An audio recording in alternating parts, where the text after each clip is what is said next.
le grand cri ou l'avertissement final. Dans tous les temps, Dieu envoya toujours des avertissements à son peuple. Revenons au temps de Noé. Le Seigneur dit, entre dans l'arche, toi et toute ta famille, car tu es celui que j'ai trouvé juste parmi cette génération. Je vais provoquer un déluge à la surface de la terre. Noé obéit à l'ordre divin. Il fut sauvé avec toute sa famille. Voyons le cas de Lot. Les anges lui dirent, lève-toi, prends ta femme et tes 2 filles qui sont avec toi et sors vite de la ville, de peur que tu sois supprimé dans la faute de la ville.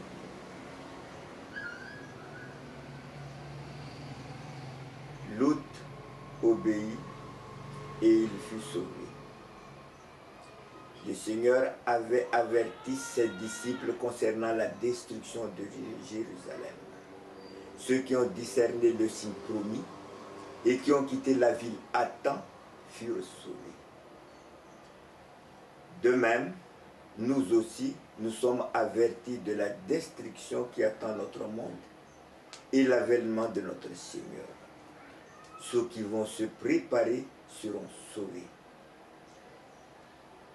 Nous avons 3 avertissements bien distincts. Apocalypse 14, 6 à 12. Le premier avertissement. Craignez Dieu et donnez-lui gloire, car l'heure de son jugement est venue. Apocalypse 14, 6. Le second avertissement. La grande Babylone est tombée. Apocalypse 14, 8, avec cette invitation. Sortez du milieu d'elle, mon peuple. Apocalypse 18, 4. Et le troisième, la marque de la bête. Nous devons l'éviter.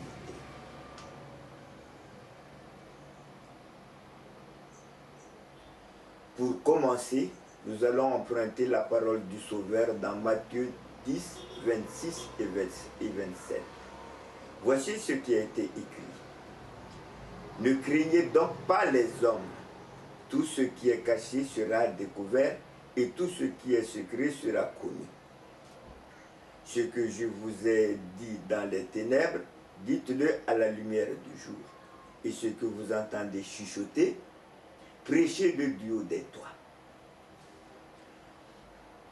Donc, nous n'avons rien à craindre.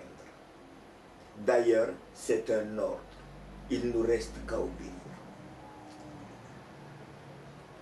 Voyons en ce qui concerne le premier avertissement. Apocalypse 14, 6 et 7.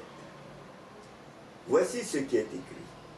Et j'ai vu un autre ange voler au milieu du ciel. Il avait une bonne nouvelle éternelle à annoncer comme évangile à ceux qui habitent sur la terre et à toute nation et tribu et langue et peuple, disant à haute voix, craignez Dieu et donnez-lui gloire, car est venue l'heure de son jugement, et adorez celui qui a fait le ciel et la terre et la mer et les sources.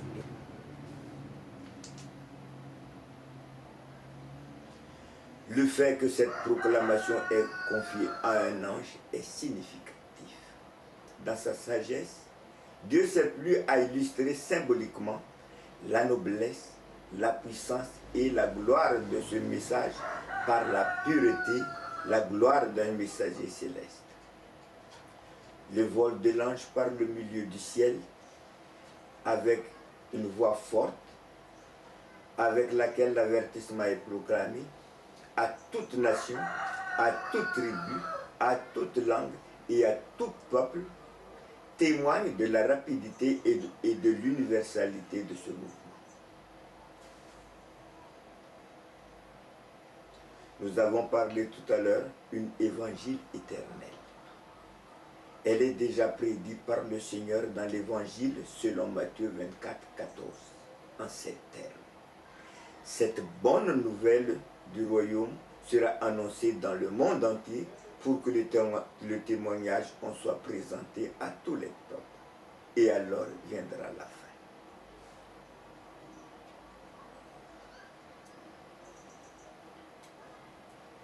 Cette prophétie vient de s'accomplir. Donc nous sommes au temps de la fin. Voici ce qui est écrit. Craignez Dieu et donnez-lui gloire. Comment peut-on craindre Dieu? Voilà une belle question. Voici la réponse. En gardant ces commandements tels qu'ils nous ont été donnés à partir du mont Sinaï. Les 10 commandements divins. Si nous parlons des 10 commandements, voici ce qui était écrit à propos du sabbat. Et sanctifiez mes sabbats, et ils devront servir de signe entre moi et vous, pour que vous sachiez que je suis le Seigneur votre Dieu. Selon Ézéchiel 20, 20. La question est donc de savoir si tous les sabbatistes à l'heure actuelle sont tous des enfants de Dieu. Le Seigneur a pourtant dit, il faut d'abord laisser pousser ensemble le blé et les mauvaises herbes. La moisson viendra où le blé sera mis en gerbe pour le grenier et les mauvaises herbes seront brûlées. De même, pendant la saison pluvieuse, il est difficile de faire la différence entre un arbre à fleurs persistantes et un autre qui ne l'est pas. Mais quand la saison sèche viendra, l'un reste vert et l'autre sera dépourvu de son feuillage. Ainsi, les faux chrétiens peuvent maintenant ne pas se distinguer des vrais. Mais le temps approche où la différence éclatera. Comment? Que l'opposition, que le feu de persécution se rallume, aussitôt les mal affermis et les hypocrites abandonneront la foi, tandis que les vrais chrétiens demeurent fermes comme des rochers. Une autre question très intéressante encore. Et que deviendront ceux qui ne le sont pas encore? Ils le deviendront. Voici ce qui est écrit. Le Seigneur dit, j'ai encore d'autres brebis qui ne sont pas encore dans cet enclos. Celles-là aussi, il faut que je les ramène. Et elles écouteront ma voix. Et elles deviendront un seul troupeau, avec un seul berger. Voir Jean 10, 27.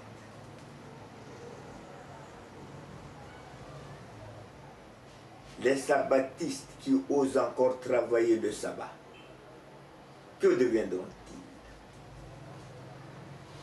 S'ils ne prennent pas leur décision à temps, il n'y aura plus d'espoir pour eux. Voilà la réponse. Le temps de grâce nous a été donné pour nous préparer.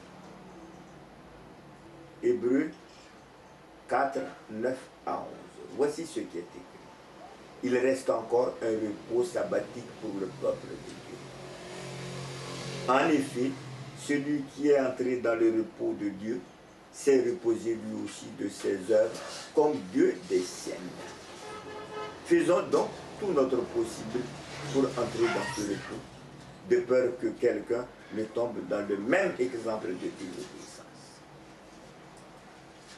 Donc nous pouvons déjà conclure que le sabbat reste un signe entre Dieu et son peuple. Voici ce qui a été écrit à propos du sabbat. Souviens-toi du jour du sabbat pour le sanctifier. Tu as 6 jours pour travailler et faire tout ton ouvrage.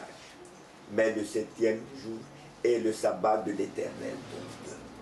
Tu ne feras aucun ouvrage ce jour-là. Ni toi, ni tes fils, ni tes serviteurs, ni tes bétails, ni même l'étranger qui est sous ton toit. Car moi, l'Éternel, j'ai créé la terre, le ciel avec tout ce qu'il contient. Et je me suis reposé le 7e jour. C'est pourquoi j'ai béni ce jour et je veux qu'il me soit consacré. Revenons à d'autres sujets concernant le jour du jugement. Quant au message lui-même, il nous enseigne l'époque de ce réveil. La prophétie de Daniel 8, 14 concernant le 2300 soirs et matins, puis le sanctuaire sera purifié, tombe juste en 1844 de l'ère chrétienne. Le jugement de Dieu a commencé dans le lieu très saint, là-haut, depuis 1844 et va être bientôt terminé. Le message du salut a été prêché dans tous les siècles, mais ce message-ci renferme une portion de l'évangile qui ne peut être prêchée que dans les derniers jours. La seule époque où l'on pouvait dire l'heure de jugement est venue. Donc, pas de jugement sans loi. Le jugement de Dieu est basé sur les 10 commandements tels qu'ils nous ont été décrétés à partir du mont Sinaï. Ainsi s'écrit le psalmiste à propos de la loi de Dieu.